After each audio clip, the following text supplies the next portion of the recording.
کی اجازت سے اب ہم سوال و جواب کی نشست قائم کرتے ہیں انشاءاللہ. آپ لوگ دھیان سے سنیں گے نا انشاءاللہ. میں آپ لوگ یہ جو سوالات آئیں گے جو اس میں سے جو مناسب ہوں گے حضرت کی خدمت میں پیش کروں گا انشاءاللہ. اور دیکھیے حضرت اللہ کے فضل سے کیسے انسٹنٹ جواب دیتے ہیں ماشاءاللہ. اللہ ہم سب کو عمل کرنے کی توفیق عطا فرمائے. کیا بولتے ہیں اس کو ادھر یہاں بیٹھنا یہ اونچی ہے. جی جی جی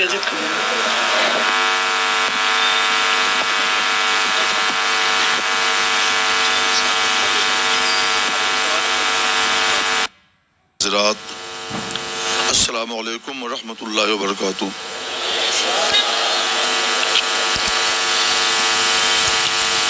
تدارس العلم ساعتم لللیل خیر من حیائی. ایک صحابی رسول بیان کرتے ہیں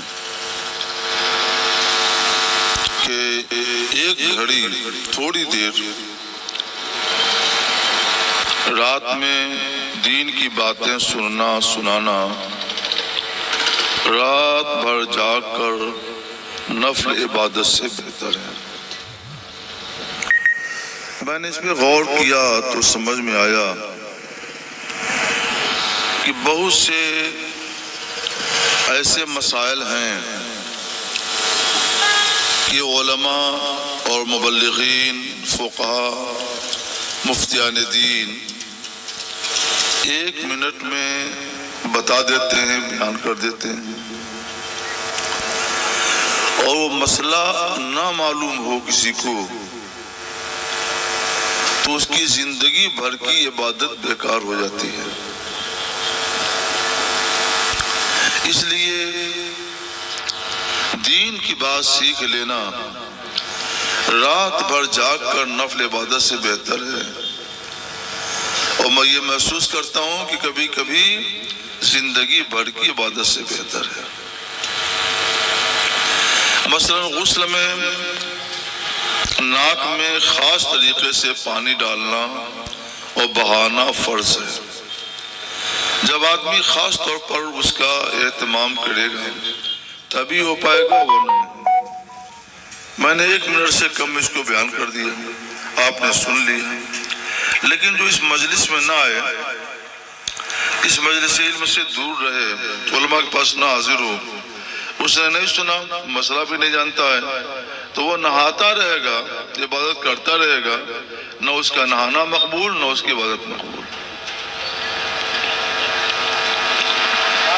ہمارے ہاں دین کو سمجھنے اور سمجھانے میں بڑی گہرائی کا لحاظ کیا جاتا ہے. علماء فقہاء ائمہ جو باتیں بیان کرتے ہیں وہ بڑی گہرائی میں اتر کر بیان کرتے ہیں. کچھ لوگ کہنے لگے حدیث کا چرچا کرتے ہیں جیسے ایسا لگتا ہے کہ حدیث پر عمل انہی کا ہو. حالانکہ ایسا نہیں ہے. حدیث پر جو عمل ہم اہل حق اہل سنت و جماعت کا ہے انہیں اس کی ہوا بھی نہیں لگی ہے, کیونکہ ان کو اس گہرائی میں اتر کر حدیث کو سمجھنے کی توفیق ہی نہیں ملتی. اس کو فہم حدیث کہتے ہیں, حدیث کو سمجھنا کہتے ہیں, قرآن کو سمجھنا کہتے ہیں, فہم قرآن کہتے ہیں, تدبر قرآن کہتے ہیں. یہ آپ لوگوں کو حاصل ہے, آپ کو علماء کو حاصل ہے. ابھی 2 دن یا 3 دن پہلے کی بات ہے, ایک شخص نے میرے پاس سوال بھیجا کہ نماز کے لیے جب اللہ اکبر کہہ کر ہاتھ باندھتے ہیں تو سر جھکا کر کے ہاتھ باندھا جائے, اللہ اکبر کہا جائے, یا سر سیدھا رکھ کر اللہ اکبر کہا جائے. تو میں نے کہا بار شریعت میں تو یہ لکھا ہے اور در مختار و شامی میں بھی یہ مذکور ہے, محیط میں بھی ہے کہ سر نہ جھکائیں، سر سیدھا رکھ کر اللہ اکبر کہیں۔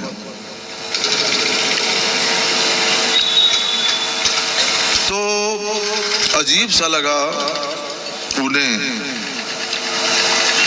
کہ شریعت تو قرآن اور حدیث سے ہے۔ ہم نے کہا بے شک، تو اس پر قرآن سے کچھ ہے، حدیث سے کچھ ہے؟ میں نے کبھی اس پر غور نہیں کیا تھا، لیکن اللہ کی توفیق شامل حال ہوئی، میں نے کہا ہے۔ حضور سید عالم صلی اللہ علیہ وسلم جب تمنا کرتے تھے کاش ہمارا قبلہ کعبہ بنا دیا جائے، تو ایک روز اللہ کا حکم آ گیا، فَوَلِّ وَجْهَكَ شَطْرَ الْمَسْجِدِ الْحَرَامِ، اے محبوب اپنا چہرہ مسجد حرام کی طرف پھیر لیں۔ ہم نے کہا کہ اللہ اکبر جس وقت کہا جاتا ہے اس وقت مسجد حرام یعنی کعبہ شریف کی طرف منہ ہونا فرض ہے،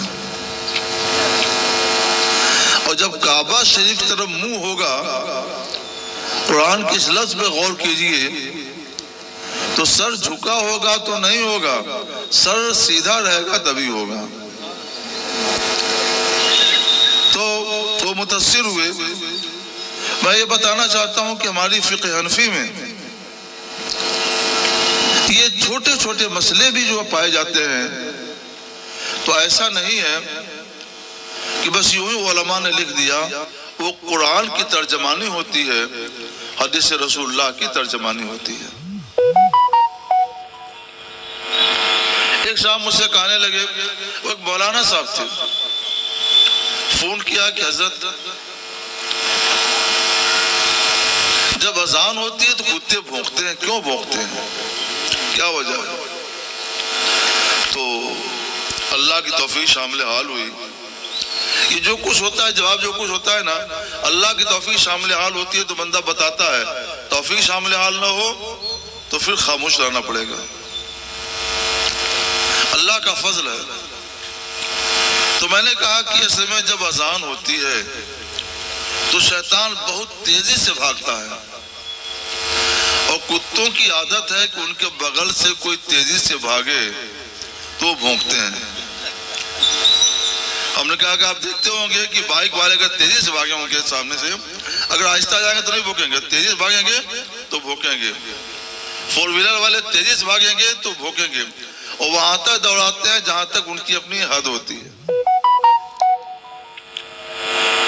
تو کا شیطان بھاگتا، ہم نے کہا حدیث پاک میں حضور سید عالم صلی اللہ علیہ وسلم نے ارشاد فرمایا، جب اذان ہوتی ہے تو شیطان بلند آواز سے ریا خارج کرتا ہوا بھاگتا ہے اور مقام روحا تک بھاگ کر جاتا ہے۔ پوچھا کیا مقام روحا کہاں ہے؟ فرمایا 36 میل دور۔ 36 میل کا کلومیٹر بہت ہو جائے گا، اتنی دور فوراً بھاگ کر چلا جاتا ہے۔ کیوں بھاگتا ہے؟ تاکہ اذان کی آواز اس کے کان میں نہ پہنچے۔ جواب دیا، مگر جواب کی بنیاد حدیث رسول اللہ پر ہے، حدیث صحیح پر ہے۔ سبحان اللہ، سبحان اللہ۔ سوال ہے جی، اچھا ٹھیک ہے۔ ایک تو وہی سوال ہے جو آتے وقت ہم لوگ ڈسکس کر اچھا،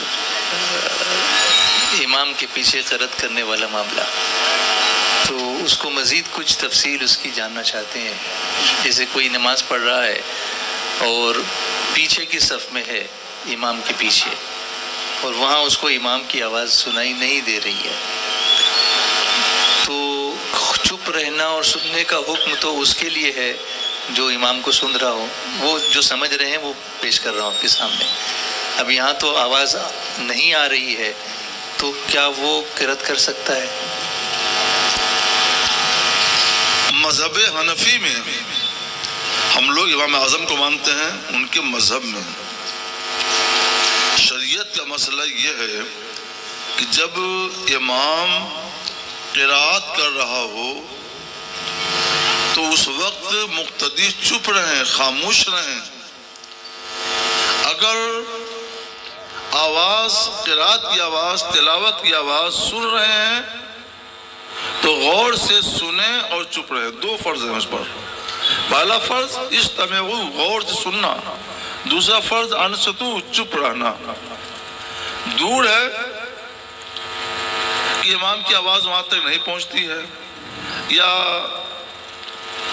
ظہر کی نماز ہے، عصر کی نماز ہے، اس میں قرات پست آواز سے کی جاتی ہے. پہلی صف میں بھی رہے تو امام کی آواز نہیں سنے گا. تو ان نمازوں میں حکم ہے کہ چپ چاپ کھڑا رہے. اس بارے میں قرآن پاک کی آیت کریمہ ہے. اللہ تعالیٰ فرماتا ہے یا ایھا الذین آمنوا اذا قرئ القرآن فاستمعوا له وانصتوا لعلکم ترحمون. دیکھیے مسئلہ تو بار شریعت میں ہے، مگر ذکر اس کا، بیان اس کا قرآن مقدس میں ہے. سو اللہ فرماتا ہے ایمان والو، جب قرآن کی تلاوت کی، جب قرآن پڑھا جائے تو غور سے سنو اور چپ رہو. ظاہر سی بات ہے کہ مغرب میں، عشاء میں، فجر میں قرآن کی قرات ہوتی ہے، بلند آواز سے ہوتی ہے، تو آدمی سنتا بھی ہے. تو حکم ہے کہ غور سے سنو اور چپ رہو. دو حکم اللہ نے کیوں دیا؟ اس میں میں نے غور کیا تو سمجھ میں آیا جو لوگ بہت پیچھے ہوں گے تو وہ امام کی آواز نہیں سنیں گے. سری نمازوں میں امام کی آواز نہیں سنیں گے، تو ان کے لیے صرف ایک سری مطلب پست آواز. جیسے ظہر میں نماز پڑھی جاتی ہے تو امام پست آواز سے قرات کرتا ہے، کوئی سنتا نہیں قرات کو. عصر میں پست آواز سے قرات کی جاتی ہے، کوئی امام کی قرات کو سنتا نہیں ہے. جو قرات سنائی نہ دے پست آواز سے، وہ سری ہے. تو ان کے لیے قرآن نے حکم دے دیا کہ انصتوا، نہیں سنتے ہو تو چپ رہو. یہ تو تم کو معلوم ہے نا، قرآن کی قرات ہو رہی ہے تو چپ رہو. حدیث رسول اللہ میں صحیح مسلم شریف کی حدیث صحیح ہے. حضور سید عالم صلی اللہ علیہ وسلم نے ارشاد فرمایا انما جعل الامام لیتم بہ، امام اس لیے بنایا گیا ہے تاکہ اس کی اقتداء کی جائے. فاذا کبر فکبروا، جب وہ تکبیر کہے تو تم تکبیر کہو. واذا قرأ فانصتوا، اور جب قرات کرے تو چپ رہو. جو حکم اللہ نے دیا وہ حکم رسول اللہ نے دیا صلی اللہ علیہ وسلم. چپ رہو. تو چپ رہنے کا حکم دو مطلقاً سرکار نے فرمایا.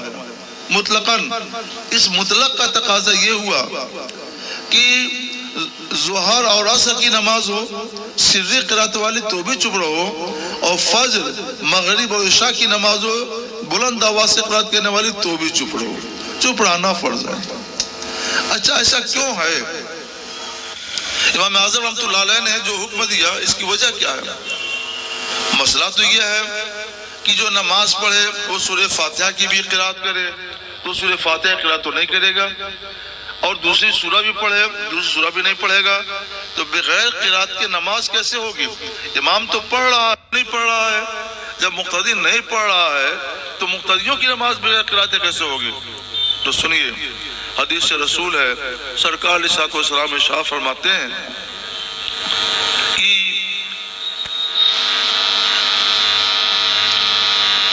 جس نے امام کے پیچھے نماز پڑھی، من صلی خلف الامام، جس نے امام کے پیچھے نماز پڑھی، فقراءۃ الامام لہ قراءۃ، تو امام کی قرات اس کے لیے بھی قرات ہے. سبحان اللہ. امام نے قرات کی تو یہ مقتدیوں کے لیے بھی قرات ہو گئی، تو ہو تو گئی ان کی طرف سے بھی قرات. اس کو آپ سمجھنا چاہتے ہیں تو ایک واقعہ سنیے. جی. امام اعظم ابو حنیفہ رحمۃ اللہ علیہ کے زمانے کی بات ہے. خارجی جو تھے وہ یہ کہتے تھے کہ امام کے پیچھے بھی مقتدی قرات کرے گا. خارجی کون ہوتے ہیں؟ آج کے زمانے میں وہ لوگ ہیں، ان کا نام کیا لیں، جی، جو مختلف جگہوں میں پائے جاتے ہیں. اچھا وہ لوگ ہیں. اچھا. انہیں کی نسل سے وہ لوگ ہیں جی یہ گمراہ فرقہ ہے خارجی جو ہے جی ایک گمراہ فرقہ ہے اور یہ وہی لوگ ہیں جس نے حضرت علی مرتضیٰ رضی اللہ تعالیٰ عنہ کو کافر کہا تھا اللہ اکبر بے دھڑک کہہ دیا یہ وہی لوگ کافر خارجی ہیں اب یہ لوگ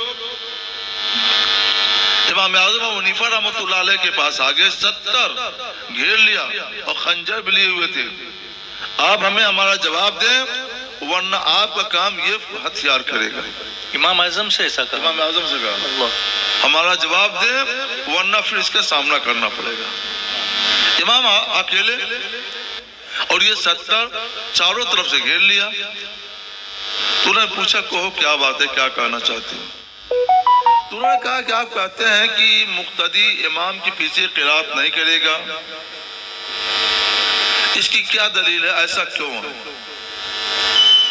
اور سب کے سب 70 کے 70 ایک ساتھ بول رہے تھے جب امام اعظم رحمۃ اللہ علیہ نے فرمایا سنو ہم اکیلے ہیں تم 70 ہو سب ایک ساتھ بول رہے ہو تو ہم کسی کی بات سن رہے ہیں کسی کی نہیں سن رہے ہیں کسی کی سمجھ رہے ہیں کسی کی نہیں سمجھ رہے ہیں ایسا کرو تم لوگ آپس میں سے اپنے میں سے ایک نمائندہ بنا لو جو صاحب علم ہو صاحب فقہ ہو صاحب فہم و دانش ہو اس کو اپنا نمائندہ بنا لو کہ اس کی بات سب کی بات ہو وہ جو کہے تو وہ سب کی بات کہی وہ بات سب کی بات نہیں جائے اس سے میں بات کر لیتا ہوں اور تم سب سنو انہوں کا یہ اچھی رائے ہے اور ہم نے فلاں کو اپنا رہنما بنایا نمائندہ بنایا اس کے بعد ہم سب کی بات ہوگی